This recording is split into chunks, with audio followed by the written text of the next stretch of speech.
Sa Cotabato, Honorable Bernie Jojo Valencia. Mayor, sumuyang ang isang panahon nung nag-declare na ang pag-asa, sining dry spell or El Nino, Mayor. Kumusta ang mga mitigation, Mayor, sa itong mga pumulot sa may banwa naman sa Pulumulok, Mayor? Yes, Parial, since last week of March, no, ang atong Indiaro office in the person of Engineer Papulari, no, nagata kong instruction nga i-maximize nato ang atong prepositioning, no, sa atong mga fire trucks, sa atong mga heavy equipments, no. Kasi ang natabo diri sa Pulumulo, daghan og mga cases of gas fire, no. Yes, sir. So ato muna nga ako preposition talaga nato ang atong mga fire truck.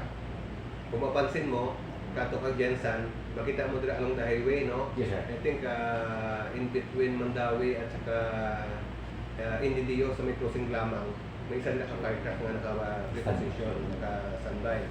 At the same time, mga itong heavy equipment like bulldozer. Siyempre ang gas fire, kung makita niyo nga by mas dako siyang area, there are times nga hindi mahabol sang fire truck palungon. Pero ang among kondira, nga if ever gid magano ang fire, nga in form of sa bulldozer, nga ikat na to atong grass nga dry nga grass para dili na makatawid. Yes. Ang maong sunog so siya in advance. So mga ako I'm very thankful gani kasi as we acquired that heavy equipment sa lungsod sa Pulumulok, maximize na ito gamit even sa current nga sa El Nino season. Minsan ko ba ito, sir, may pila ka fire truck ang aton nga banwa sa Pulumulok? Currently, we have the active during at least 3 fire trucks na dyan, nagdagko, nagkagmaypod. At sa Lok LGU. And then, we have also support from the Dole Philippines kung may sarili po na fire truck. Sir, ang location sa Pulumulok, sir, is medyo balason sa sir. It's possible na may mga water shortage, sir, ng mga potable water drinking, sir, at mga community. So, ano mga... Yes, Parial. To be specific, dito sa Barangay Quiniles, no? At the foot of the Matutong na siya, no? Kamay mga barangay. There are some mga puroks na wala tubig. Amo gani, that was 2 weeks ago na sige nagdagdasyon ng tubig dito, no? Ma-remember ako ang purok 5, purok 10 at saka purok 8, no? So naka-focus sa atong India dito ng mga team para mag-address sa kaning water supply. And I'm very thankful po sa atong DSWD Region 12, no? Na nagkatagpo sila another 500 food packs, no? We identified the community dito sa Barangay Quiniles.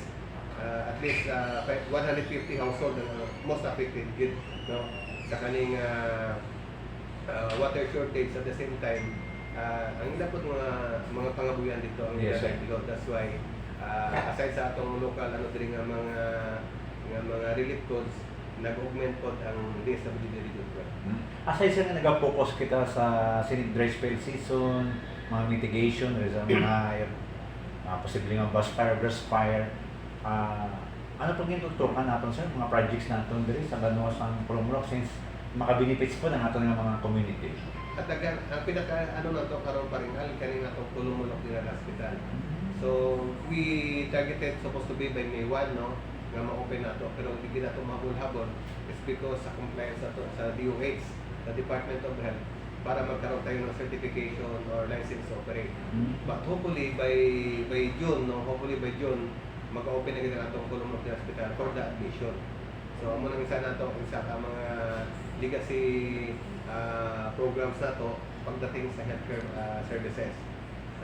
Second, still amo gyapon mga atong housing program, no.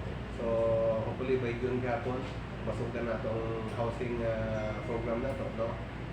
By construction na, no. And we will target more or less with including the RPC nation housing. More or less siguro baka maabot na ito mga 500 to 700 until next year, at the middle of next year, no? And siya, and other pa na tayo mga dito sa mga traffic light na to, upat intersection na tayo dito sa intervention dito sa terminal na to. Yes, sir. Like sa kaning canopy na to diya, kaya nakita nimo for so long years dilapidated na rin ang mga facility. So og na may CR pod nga yan na i-construct. Sir, in previous weeks, the may inaugural, sir, from the Department of Agriculture, swine production. Kumusta, sir, ang ato si Kulang nga proyekto man sa may ganang sa Pulo? Yes, so we're so thankful dito sa Pulumulok na since nga nagkaroon sang ano ang ASF, African Swine Fever, isa ang Pulumulok or amo sa regular kita ang naging consistent nga green zone. Kumaga Hindi siya hindi affected. siya affected sa ASF. That's why na-I program ang DA through Inspire program pala, that's equivalent to 20 million pesos. Ang first 10 million na download na and it was turnover that was last month, no? 30 Sauro level with the building facility with 30 Sauro baboy na inahin at saka with the nutrition. Ang ganang siya mga production, i-dispersal po na ito na sa mga potential na ito ng beneficiary. Another 10 million is about to download na from day again, Inspire program. That is 300 heads of piglets with building, with vitamins, with antibiotic, and with feeds, no? Nga gagawin po sa DA. So, it is possible din, sir, na later on, for future development, economy sa aton nga banwa, may triple A, sir, na mga ihawan ng Yes, baboy sa Pulo, sir. I was in Manila last week. We talked with the DA, a proposal worth 80 million na triple in a slaughterhouse. Wow. And we identified the area and we will buy or purchase 4.8 something hectares in Barangay Celoetso for the location intended para sa triple in a slaughterhouse. Kaya kung asa, ang isa ka international company, CPF, no?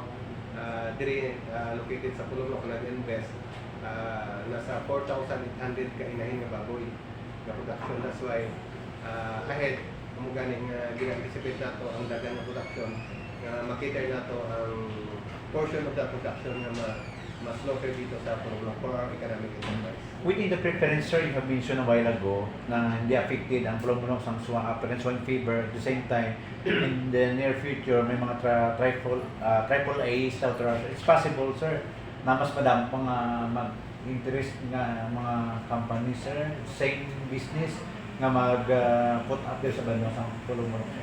Hopefully, Paringal is because ang Pulumok is talagang business friendly naman na municipality. Daghan ng mga investors dito ang nagapunta o nagahangyogan sila sa kanang tax holiday nga 5 years. Sabi ko, we have that an ordinance na in place just in case mag-invest sila na corresponding amount of investment nga ano sila sa sulod sila sa tax holiday. That is 5 years nga tax free sila. Tax preserve. So after 5 years, ang dos na bayad. So at the advantage naman sa local government of Pulumok is because for that investment and of course that is employment generating pa rin. So, ano siya. And by that investor siguro hopefully as soon as possible maano na to, ma-ating na to ang City Hall of Pulumok. Within the 2 years, 1 or 2 years mo, sir, na kung ko bilang mayor sa Pulumok, sir, ano ginalantaw pa nato in the future na mas mabuligan pagit ang atong ekonomiya, mabuwas ang atong ekonomiya sa Pulumok? Yes, aside sa atong mga present ka mga investors o mga companies present, no, ang Pulumok is very potential din sa residential. Kumbaga murag bedroom yan, murag bedroom siya sa Jensan kasi ano na to ang Jensan bedroom Adjacent na, sir. adjacent na at saka Pulumok is malamig, walang traffic, walang congestion, very fresh ang mga basic commodities na totally barato and very accessible. So aside sa residential, daghan pa tagi na karon aside sa residential, even ang LGU na to karon nag-engage ko sa economic enterprise. So katungan siya na mention nato among sa DA nga 20 million on our own nga resources or fund natay 80 million nga hardware facility. Ibig sabihin ka nga facility atong mga production ni CPF Thailand company sa baboy, portion of that mga piglets i-grow na to sa kanang hardware facility. So magbenta sila sa ato and kana siya nga mga rental na to nga ma-accumulate nga maging ano is mo nag-subsidize na to sa housing na to, no? For the subsidy sa amortization. So daghan pa tang ano nga ang maging ang mag-post ng ekonomiya sa mundo. Sir, this year is awarding ang Pulong-Pulong, sir, Giro Pulong sa SGLD, sir. It is possible, sir, na mo-sustain na ito ang nasambit na award, sir, Yes, sa Banosang Pulong. That was last year, paringal itong ato SDG award. We know naman na one of the prestigious award na ginahatag sa DILG Yes, sir. sa Tawa. So kami, nangkamot kita ang lokal sa Puno-Muno with our department heads, with our LGU employees, our barangay officials, and all stakeholders, no? Na hopefully, this year na po na ano na po na Aside, sir, from focusing on the academic posting sa atong nga Banmo, sir, sa atong nga dry spell season, kumusta po, sir, peace and order natin, sir? Kumusta ko lang sa Pulong-Muno? In your Yes, two times, sir. paringal. Since I took office, in first 6 months, medyo masalimoto siya, no? Yes, sir. As per record shows dito nga yung mga patay-patay. Kapwa challenge. Kapwa challenge. But after that, March 17 of 2023, nagagi po sila si former Councilor Balini after the women's celebration sa in front sa terminal sa Prescott. Yes, sir. Until now, more than a year na paringal, obvious naman na wala namang balita ng patayan sa Puno-Muno. Yes, good. So that's a challenge for me as a leader, how to stand, how to ano na siya, dili na siya ma-maintain nga maging ma-picture out ang Puno-Muno as parang killing field or killing zone. Yes, sir. So that's why even kaning-ganing sa ato ang drug campaign, no, I instructed our police, PNP, sabi ko, i-intensify niyo ang drug campaign operation.